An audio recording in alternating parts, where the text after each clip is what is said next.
अभी आप सुन रहे हैं मैथिली म्यूजिक के शानदार प्रस्तुति।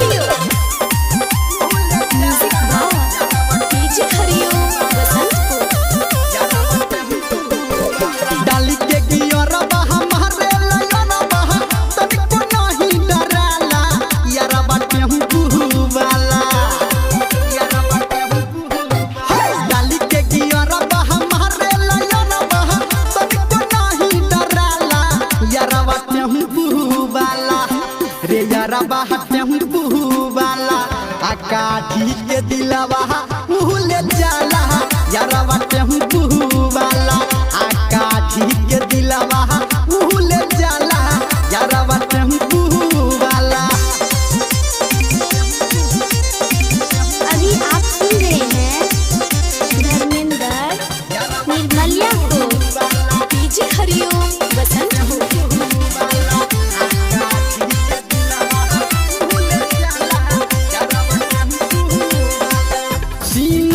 के बटन सखी रखेला खोल के आमन पगलाबे पूतो मीठा मीठा बोल के सीनवा के बटन सखी रखेला खोल के आमन पगलाबे पूतो मीठा मीठा बोल के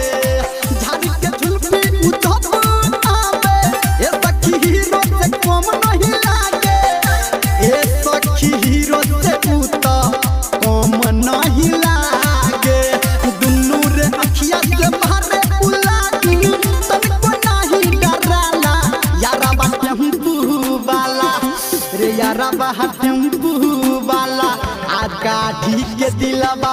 उले जाला यारवा टेम्पू वाला काठी के दिलवा केले जाला यारवा टेम्पू वाला। अभी आप सुन रहे हैं कावड़िया म्यूजिक भाव पीछे हरिओम देहला के हाथा काथा भोरल बगूदा आतन को लजाले ना लव यू बोले सीधा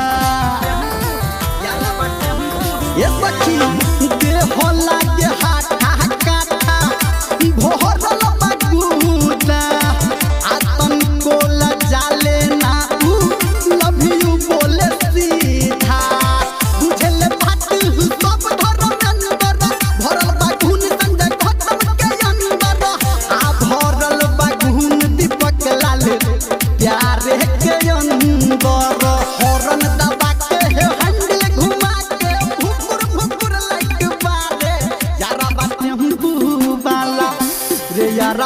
टेम्पू